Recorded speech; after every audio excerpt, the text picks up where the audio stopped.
Hey everyone, welcome to a new video. I hope you had a great day. Let's take a look at some tales from the front desk, where people share stories about the things that guests do and say that makes customer service the hated job that it is. Please let me know what you think about this type of story and about the video in general in the comment section below. As the channel views are declining at a fast pace, please let me know what you think can improve the videos. And with that out of the way, let's begin with the first story, shall we? The first story is called Justice.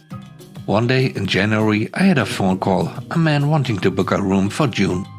This was quite far in advance, however he wants to book for a Saturday night when there's an event in town, so we had only 2 rooms left. The first one was the cheapest room in the hotel, room 8. It's a tiny room with only a small double bed and only a bathtub, no shower, £80 per night. The other was the most expensive room in the hotel, room 7. It was spacious with a king-size bed, a shower and a jacuzzi-style tub, £120 per night. So I told Mr. Man that we only had 2 rooms left. We have room 8 available, which is £80 per night, or room 7, which is £120 per night. I think we'd better have room 8. Okay, but just to let you know, the reason room 8 is cheaper is that it's quite small. The bed is only a small double and there's only a bath, no shower. Is that okay with you? Yes, that will have to do. I'm not paying £120 a night, that's extortionate. So I booked him and his wife in for room 8. Months later, I'd completely forgotten about all of this. I'm working the afternoon shift one day when a man and his wife check into room 8. About 10 minutes after I checked them in, they storm downstairs to the front desk and don't look happy at all. The wife starts going off on me about how the room is tiny, the bed is tiny and there's not even a shower. This is ridiculous, it's not what she expected at all. The man is nodding along fervently behind her, saying that it's unacceptable, he wants a better room for his lovely wife, she deserves better than this, etc. I'm so sorry you are unsatisfied. Did you book over the phone? Yes. Okay, I'm not sure who booked you in, but all of our staff know that when they book a guest into room 8, they have to explain that it's a small room with only a bath. Did they not explain it to you? He started shouting. No, they didn't. I asked for a superior room, only the best for my wife, not this pathetic little room. I can't believe you put us in here. It's just not acceptable. We deserve a discount, yada yada yada. Unfortunately, by this point, all the other rooms were fully booked, so they had no choice but to stay in room 8. They opted to stay because all the other hotels in town were full, but they were both fuming at me. They went back up to their rooms and I went back into the office and went on the booking system. I looked at the booking and found a note that I had made months ago. That's when it all came flooding back to me. When they came down for dinner, I had the pleasure of serving them at the bar. They still didn't look happy. I've had a look through our records and I was the one who booked your room back in January. Oh, did you?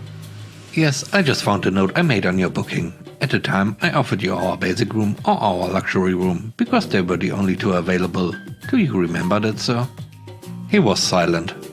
I explained to you that room 8 was quite small and had no shower, whereas room 7 was spacious with a king-size bed, a shower and a jacuzzi bath.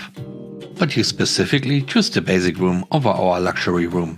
You said you weren't willing to pay the extra £40. You called it extortionate. Do you remember now? He and his wife are both silent, but the wife is staring daggers at her husband. She is truly looking murderous. Clearly, the man has been slagging me off to his wife, claiming that he asked for a luxury room when really he cheaped out on purpose. I leave the bar to go and do something else after serving them, and I can hear her chewing him out all the way from the office. When I returned to serve them their food, she was as sweet as a pie to me and apologetic. He didn't say another word to me for the entire visit. He was definitely in the doghouse. Justice. The next story is called Shutting Down a Karen. We have activities that guests can book into, either themselves through a link or via us at the desk. It's a very simple process to do it yourself. Also, our system is pretty sophisticated.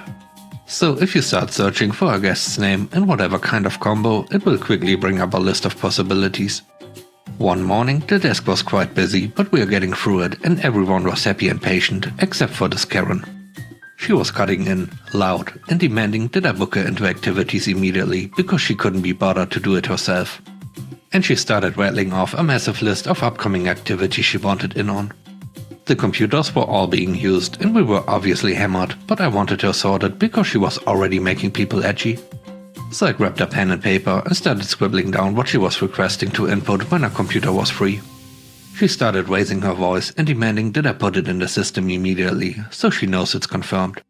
And then she started to say how utterly incompetent we all are, because I could magically morph through somebody's body who was using the computer and simultaneously use the system while they were on it. The level of self-absorption was staggering. People around us are looking visibly uncomfortable and some awkwardly looked and walked away. We have several of the same activities over the course of the day and the week, so I was confirming which time she wanted to do said activities, which seemed to rile her up even more. She huffed and puffed, tissed and tuttered, kept rambling loudly how useless I was being, without letting me get a word in and rolling her eyes like I needed to get a clue on her daily schedule. The entitlement was eyebrow-raising. But that was nothing compared to her absolute rage and the head turns when she started yelling at me when she glanced at what I wrote down for her name. No, I didn't write anything derogatory or what she was acting like, just wrote it down phonetically. Remember what I said about our sophisticated system? It doesn't matter if I didn't spell it right, it would toss it up as an option, even suggested nicknames, which is what she had registered with us anyway. She had a fit because I hadn't spelled it right. I deal with international guests with international names. Guess what? She wasn't from around here.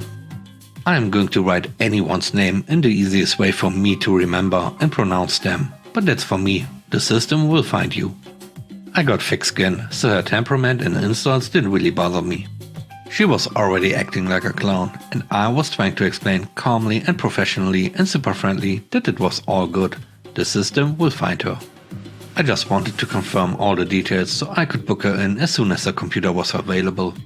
She could enjoy the rest of her time. Clearly she needed to get on with her day and I could continue serving the other customers. Despite my reassurances, Karen was livid. "What is wrong with you? Can you not even listen?" I said K, not C.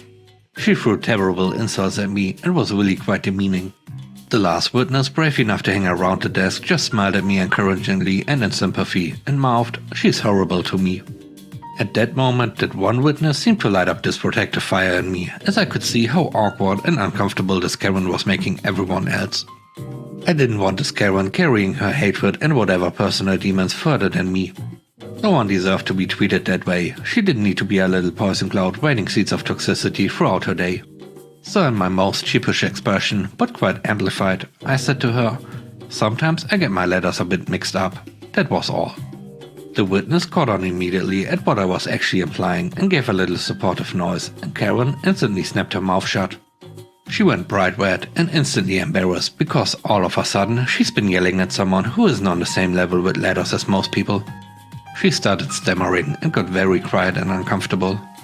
This boosted my confidence, which I then, over the top, politely reconfirmed all the bookings.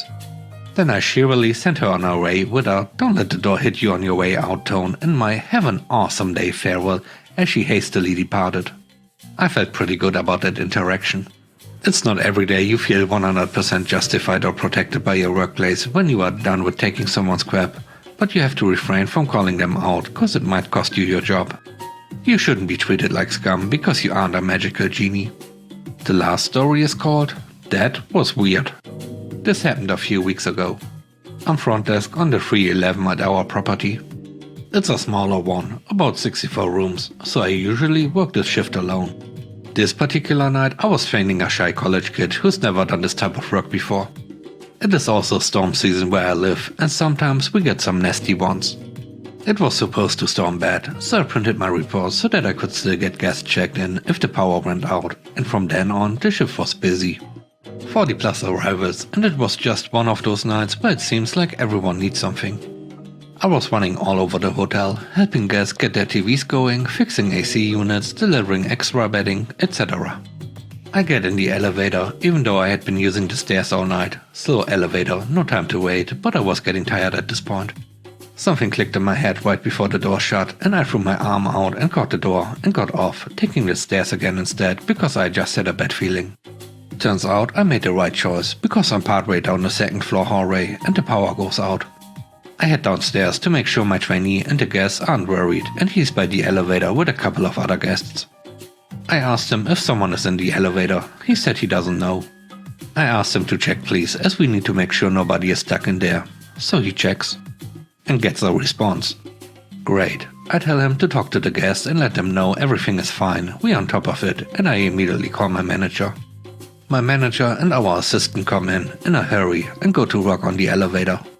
I get everyone situated who's in the lobby and get back to the first floor doors where my manager and assistant are on second. They tell me to catch the outside doors once they start to open, and I do, pulling them open.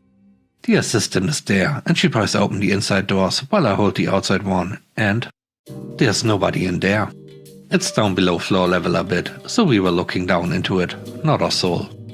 My assistant is mad. It's like 90 degrees Fahrenheit in there with the power being out, and they just spent an hour going at this door to get it open. The poor kid I'm training is so confused. I told him I believed him because I had also heard responses. Someone had been talking to him. He couldn't have lied about it. The kid quits before he's even done with training. We found out later, once the elevator repair guy comes, that there was in fact someone in the elevator. There had to have been, because some certain bars on the doors were bent in such a way that only could have been if someone had pried it open from the inside and crawled out between floors. Honestly, I'm more shocked that someone would do that and then just go back to their room without telling anyone, like it was nothing. I've been doing this for a long time, but that was a weird one for me. Thanks for watching the video. I hope you enjoyed it. If you did, please hit the like button. That is probably the best way you can help me grow the channel. I hope you have a great day. Stay safe. Bye bye.